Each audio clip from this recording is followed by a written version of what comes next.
Panama has declared an environmental emergency at the country's largest waste landfill. United States President Joe Biden arrived in Northern Ireland to mark the 25th anniversary of the Good Friday Agreements and hold talks with the UK Prime Minister Rishi Sunak. And the Prime Minister of Israel, Benjamin Netanyahu, prohibited youth entrance to the Aqsa Mosque until the end of Ramadan.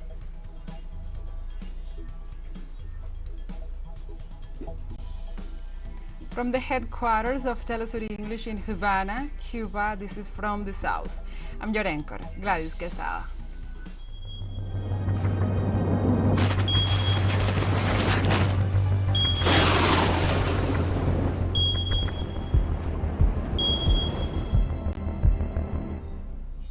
And now we begin with the news. The government of Panama on Tuesday has declared an environmental emergency at the country's largest waste landfill. The Cerro Patacon landfill receives between 2,000 and 3,000 tons of garbage daily and occupies more than 160 hectares of land in the center of the nation, very close to the Panama Canal. The measure taken by the presidency intends to reverse the environmental damage caused by the waste pileup and has therefore instructed the Ministries of Health and the Environment to adopt interinstitutional measures to deal with the environmental disaster.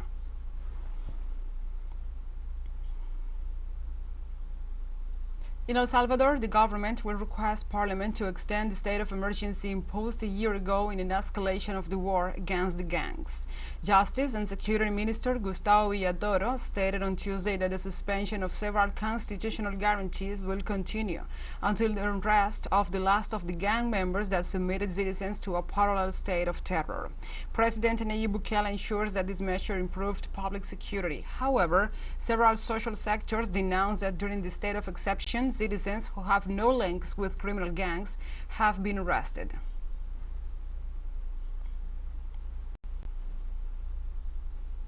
Amidst the exclusion of political organizations, Guatemala's Supreme Electoral Tribunal led the signing of a national agreement to promote an ethical and peaceful campaign.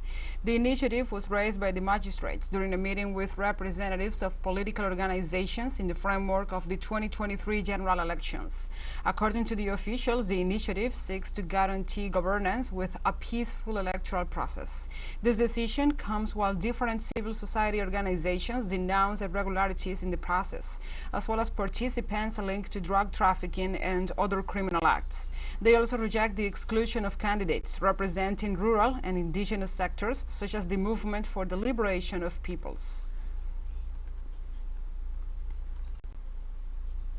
After declaring themselves in Minga, Colombia's regional indigenous organization of Valle del Cauca and the Association of Cabildos began this Tuesday a march to Bogotá in defense of the native peoples.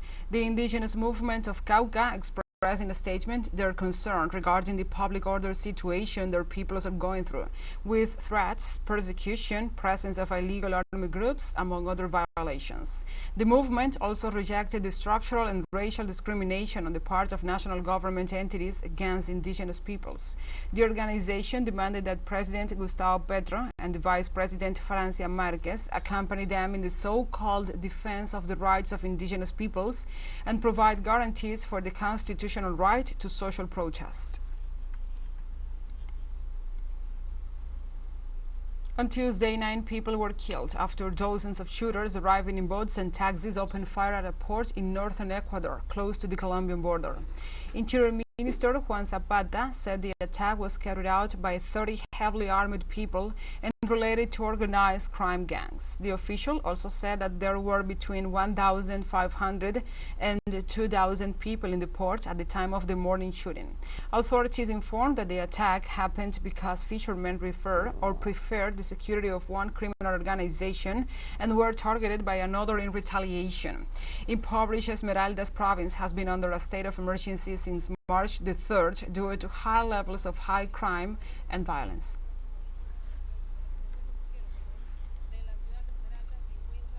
The Chilean Congress passed a law on Tuesday to reduce the working week from 45 to 40 hours, which will be implemented gradually over the next 5 years. Chile and Ecuador are now the only two countries in Latin America with a 48-hour or 40-hour work week, compared to 48 hours in Argentina, Bolivia, Colombia, Costa Rica, Mexico, Nicaragua, Panama, Paraguay, Peru, and Uruguay, according to the International Labour Organization. The bill, which had already been voted by the Senate, was approved in the Chamber of Deputies by 127 votes in favor, 14 against, and 3 abstentions. The initiative was promoted by deputies of the Communist Party, among them Camila Vallejo, the current government spokesperson, and it came through thanks to an agreement between the government and the opposition. The new law, which must be promulgated by President Gabriel Boric, will be implemented gradually.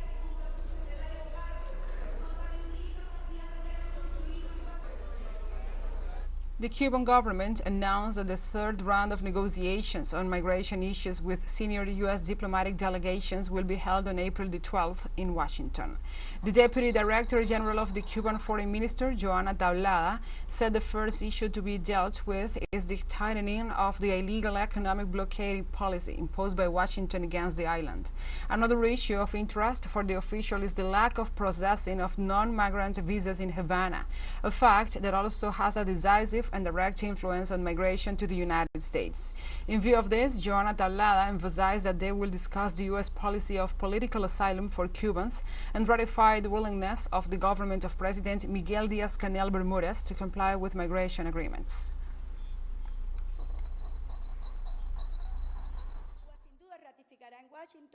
Cuba will undoubtedly ratify in Washington its willingness to continue complying with the migration agreements and its interest in maintaining the exchange and cooperation between both countries, which we consider key to confront transnational crimes, including, of course, the smuggling of immigrants.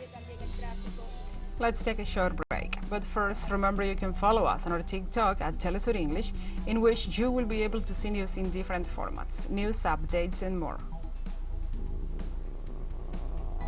Other stories coming up. Stay with us.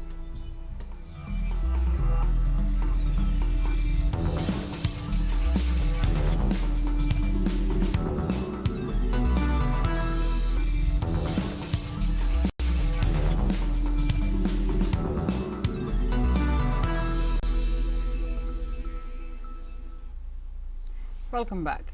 On Wednesday, U.S. President Joseph Biden pays an official visit to Northern Ireland to participate in the commemoration of the 25th anniversary of the Good Friday Agreement that brought peace to the region. Biden, who is of Northern Ireland descent, makes his first visit to the region as President of the United States and was received amidst violent protests. Many Irish people find it unacceptable that the President of a warmongering country should attend a ceremony to mark a historic peace process. On Wednesday, President Biden will meet with United Kingdom Prime Minister Rishi Sunak before speaking in Ulster, and is also scheduled to meet with each of the leaders of the main Northern Ireland parties.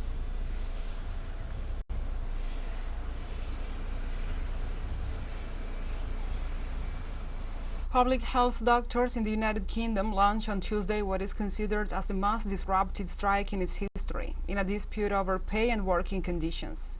The 4-day walkout, which began at 7 a.m. local time, follows months of strikes by other public and private sector staff as inflation sparks the UK's worst cost of living crisis in a generation.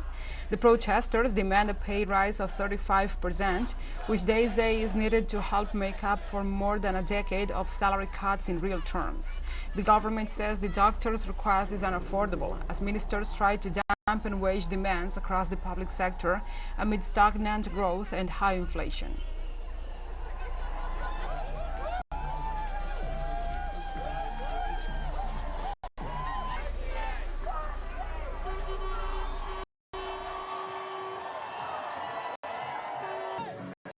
Doctors are striking today because we've seen our pay cut by more than 26% over the last 15 years. It's a signal of being undervalued, and ultimately that's driving doctors away to places like Australia, New Zealand and Canada, and that has rippling effects through our workforce and ultimately for patients. So we're striking today to have our voice heard, to restore that pay, to reverse the pay cuts that have been imposed on us by the government. The demands are much more than than valid. In fact, it's surprising that there haven't been demands like this for years. And in fact, the staff are hemorrhaging from the NHS. They have already gone. It means that the current workers, nurses and doctors, are actually very overworked because there aren't enough of them. That's not made enough of. They are exhausted, and this is just not good enough. It's a tragedy. The Italian government has approved on Tuesday the introduction of a state of migration emergency for a period of 6 months at the proposal of the Minister of Civil Protection and Marine Policies, Nello Musumeci.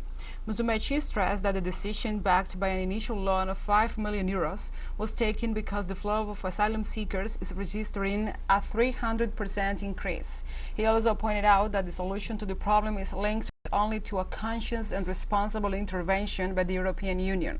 For his part, the Vice President of the government and leader of the Pro-Sovereignty League, Matteo Salvini, assured that Italy is absolutely incapable of managing 1,000 daily arrivals of asylum seekers, and that it is crucial that Europe wakes up and intervenes. More than 3,000 migrants have arrived in Italy in the last few hours. The Italian Coast Guard during this weekend had rescued numerous boats in distress in the central Mediterranean.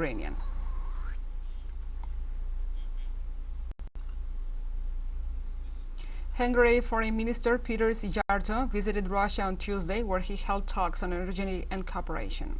As part of his agenda, Hungary's top diplomat met with Russian Deputy Prime Minister for Energy Alexander Novak and Alexei Likichev, Chief Executive Officer of state nuclear company Rosatom Corp. In this sense, and reaffirming Hungary Prime Minister Viktor Orban's efforts, the head of the Hungarian diplomacy described Budapest's agenda in Moscow as crucial for securing oil, gas and nuclear supplies to his country, as the first part of the agenda only includes meetings with the energy sector.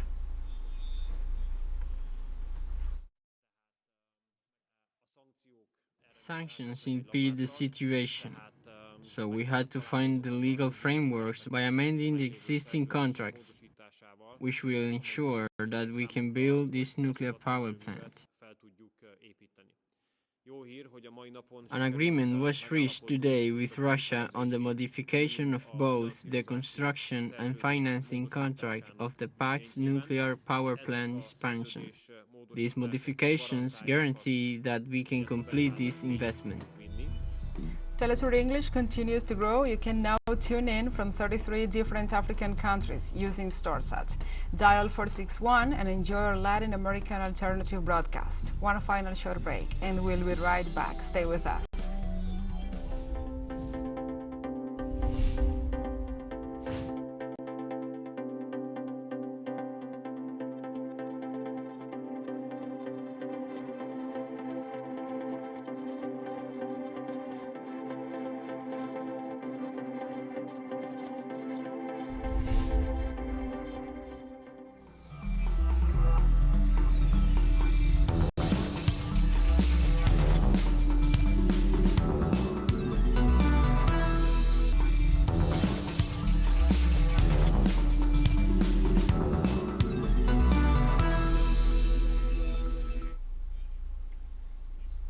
Welcome back to From the South. The Prime Minister of Israel, Benjamin Netanyahu, on Tuesday declared an unprecedented prohibition that states that the Jews will not be allowed to enter the Aqsa Mosque until the end of Ramadan.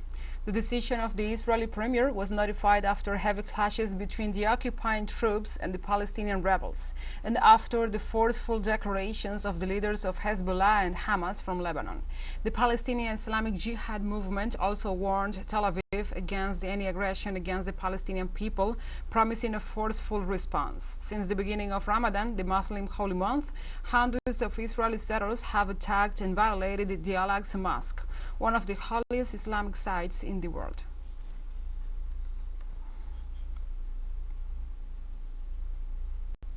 Kenya's President William Ruto announced that the country will not acquire loans to paid civil servants, even as union groups threaten to go on strike due to unpaid March salaries. According to Ruto, the salary delays are due to the country's substantial public debt, with some loans becoming due this month. He emphasized that tax taxes collected by the Revenue Authority will be used to pay the salaries. However, at least 2 worker umbrella bodies have warned of the strike this week if the salaries are not paid. Kenya's chief economic advisor, speaking to the local media, assured that the salaries will be paid by the end of the month. The government has been urged to reduce the wastage of public funds. Currently, Kenya's public debt accounts for 65% of national revenue, with over $420 million needed each month to pay the salaries and pensions of civil servants.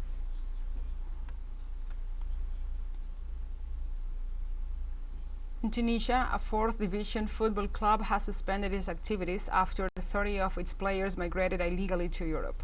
According to the club's president, Jamil Meftahi, no less than 32 players have illegally migrated to Europe. The official also blamed the exodus on a lack of financial resources for the club and the players. Most of the players, aged between 17 and 22, have traveled to Europe better by sea or by going to Serbia, and then illegally cross the border to other countries.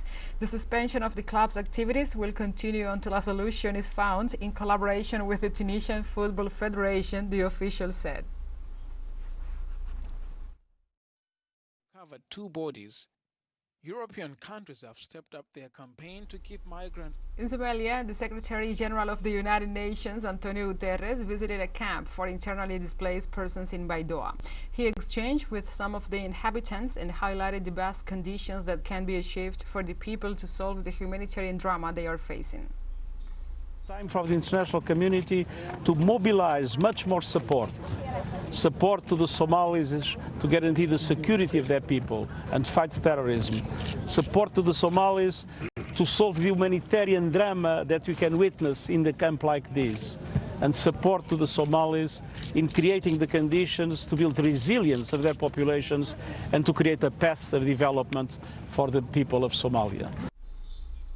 The United Nations Secretary General's visit comes in the wake of 5 consecutive years of drought and an ongoing security crisis due to a bloody insurgency. Guterres stated that the international community has been absent-minded in relation to the drama of the people of Somalia. Dramatic is 5 consecutive years of drought. The people I met have lost their livestock, have lost their property, have lost everything. So this combination of terrorism and drought, largely caused by climate change, creates a perfect storm for the people of Somalia and requires massive support. We have 6 million people in need of assistance. We have launched an appeal to the international community. Only 15% of that appeal has been funded until now. The international community has been absent-minded in relation to the drama of the people of Somalia. It's time to look seriously into these people that is suffering too much. And we have come to the end of this news brief. But remember, you can find this and many other stories on our website at telesurenglish.net. And also, if you feel so inclined, please join us on social media for all the latest news. We are on Facebook, Twitter, Instagram, Telegram, and TikTok. For TeleSUR English, I'm your anchor, Gladys Quesada. Thank you for watching.